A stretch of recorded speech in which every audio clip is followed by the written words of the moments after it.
It was a warm summer afternoon when I first met him. Not in person, of course, I wasn't that brave, but through the thick glass walls of the city zoo. His name was Leo, according to the plaque at the edge of his enclosure. He was a lion, majestic and powerful, with golden fur that shimmered under the sunlight like it had been dusted with gold dust.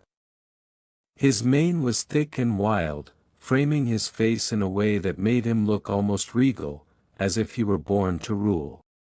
I had gone to the zoo on my own that day. It wasn't something I usually did, spending hours wandering around animal exhibits, but I needed a break from everything.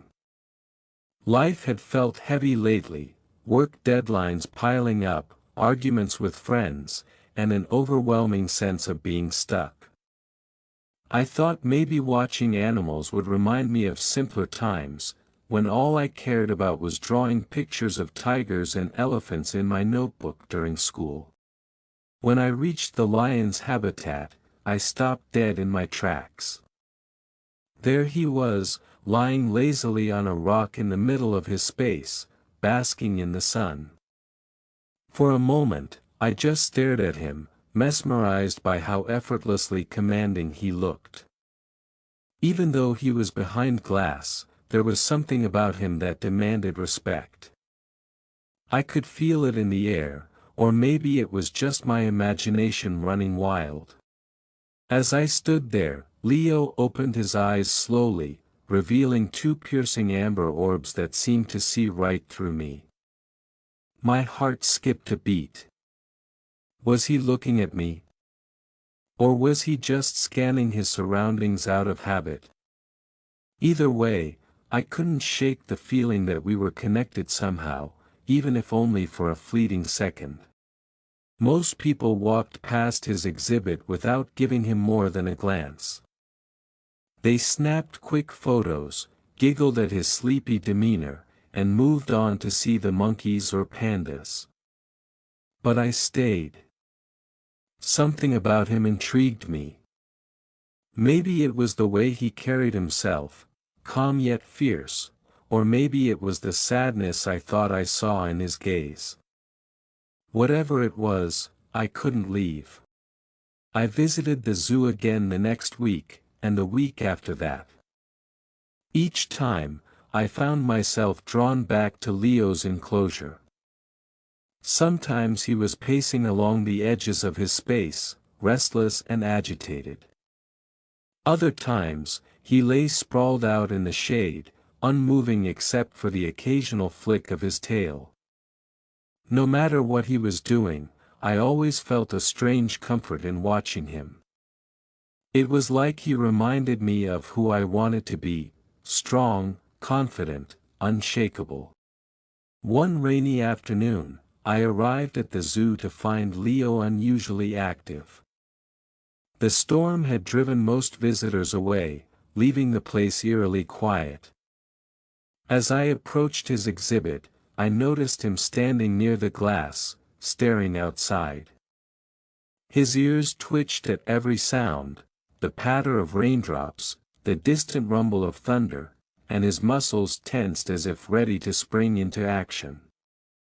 I wondered what he was thinking.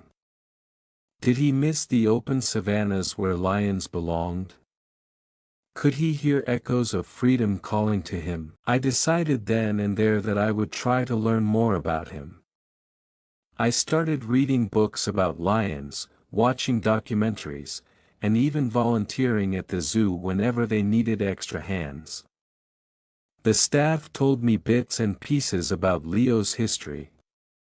He had been rescued from a private collector years ago, taken from a life of captivity where he was kept in a tiny cage, barely big enough to turn around in. Hearing this broke my heart. How could anyone treat such a magnificent creature so cruelly? Over time, I began spending more time near his enclosure, talking softly to him even though I knew he couldn't understand me. "You're stronger than this," I whispered once, pressing my hand against the glass. "You deserve better." To my surprise, Leo turned his head toward me and let out a low growl, not aggressive, but not entirely friendly either. It sent shivers down my spine. Months passed, and my visits became routine. People often teased me, saying I was obsessed with that lion guy. Maybe they were right, but I didn't care. Leo had become more than just an animal to me. He represented resilience, courage, and the fight for freedom. Watching him inspired me to confront my own fears and frustrations. Slowly but surely, I started making changes in my life, quitting a job that drained me, mending broken friendships, and pursuing hobbies I'd abandoned long ago. Then one day, everything changed. When I arrived at the zoo, I noticed a sign posted outside Leo's exhibit, temporarily closed for renovations. My stomach dropped. A zookeeper later explained that Leo was being transferred to a wildlife sanctuary, a place designed to give animals like him a chance to live closer to nature. While I was thrilled for him, part of me felt selfishly sad. Would he even remember me? The morning of his departure, I went to say goodbye. Leo was already inside a large transport crate, pacing anxiously. When he saw me, he stopped and sat down, his eyes meeting mine through the bars. We stayed like that for what felt like forever, neither of us moving. Then, as the handlers loaded the crate onto the truck, Leo let out a deep roar, a sound so powerful it echoed across the entire zoo. It was farewell, gratitude, and defiance all rolled into one. After he left, the zoo felt emptier somehow. But instead of mourning his absence, I chose to celebrate it.